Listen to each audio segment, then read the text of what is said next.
Ibuku, haluan hidupku. Matahari sudah menghilang 2 jam yang lalu. Ibu membopongku ke amben pelupuk bambu yang dilapisi tikar pandan.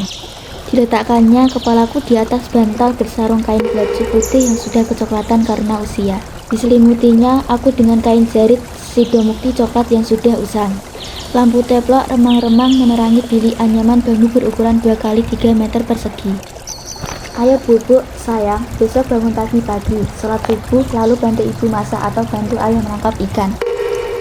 Mataku masih membelalak ke sana kemari. Ayo pejamkan mata, kata ibu sambil mengelus-elus kepalaku. Tapi aku rasanya belum mengantuk. Aku masih penasaran dengan pekerjaan ayah. Kalau menangkap ikan gimana, Bu? Tanyaku. Di danau.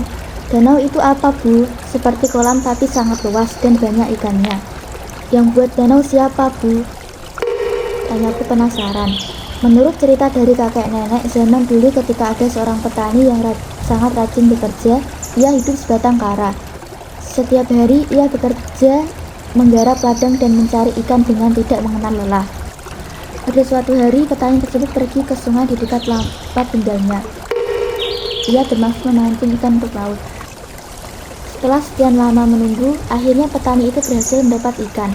Namun saat memandangi ikan hasil tangkapannya, petani itu sangat terkejut. Ternyata ikan yang ditangkapnya itu bisa berbicara. Tolong, aku jangan dimakan, Pak. Biarkan aku hidup. Teriak ikan itu dengan suara memohon. Petani itu tertegun. Meskipun awalnya ragu, akhirnya ia memutuskan untuk melepaskan ikan tersebut. Namun sebelum dilepaskan, ikan itu berkata, "Terima kasih, Pak, sebagai balasannya. Jika nanti Bapak butuh sesuatu, panggil saja namaku Ikan Sakti." Hari-hari berlalu dan ladang itu mengalami kekeringan panjang. Tak ada air untuk tanaman dan ia mulai merasa putus asa. Teringat pada pesan ikan Sakti, ia pergi ke sungai dan memanggilnya. Danau itu kini dikenali dengan Danau Toba. Di tengahnya muncul sebuah pulau kecil yang menjadi tempat tinggal petani itu untuk memulai hidup barunya. Aku diam mendengarkan cerita ibu, sambil sekali bertanya. Ibu dengan sabar dan lancar menjawabnya. Setelah cerita berakhir, ibu menyambung lagi. Tapi di zaman modern ini, setelah banyak orang bersekolah tinggi-tinggi, muncul analisis baru secara ilmiah tentang terjadinya Danau Toba. Ibu bercerita bahwa berdasarkan penelitian para ahli, Danau Toba berbentuk dari letusan gunung api supervulkan yang sangat dahsyat, yang terjadi puluhan ribu tahun lalu. Letusan itu menyebabkan bumi diselimuti debu vulkanik, bahkan mengubah iklim dunia untuk waktu yang lama. Kawah besar yang ditinggalkan letusan tersebut perlahan-lahan terisi air hujan dan menciptakan Danau Toba yang kita kenal sekarang. Mendapat 2 versi cerita itu, aku jadi penasaran. Yang betul yang mana, Bu? Dengan antusias sambil tersenyum ibu menjawab, semua betul sesuai zamannya. Aku bingung dengan jawaban ibu dan ingin bertanya lagi.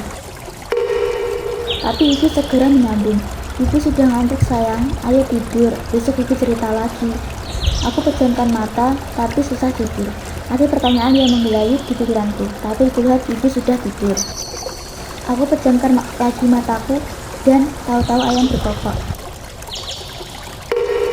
Cahaya matahari menyemburat keemasan pertanda pagi telah datang lagi.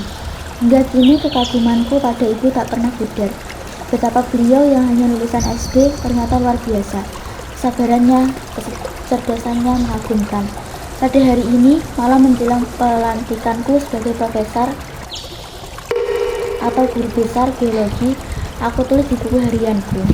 Ibu, terima kasih yang tak terhingga atas kasih sayang, pengorbanan, dan pembelajaran dari ibu yang tak terukir nilainya.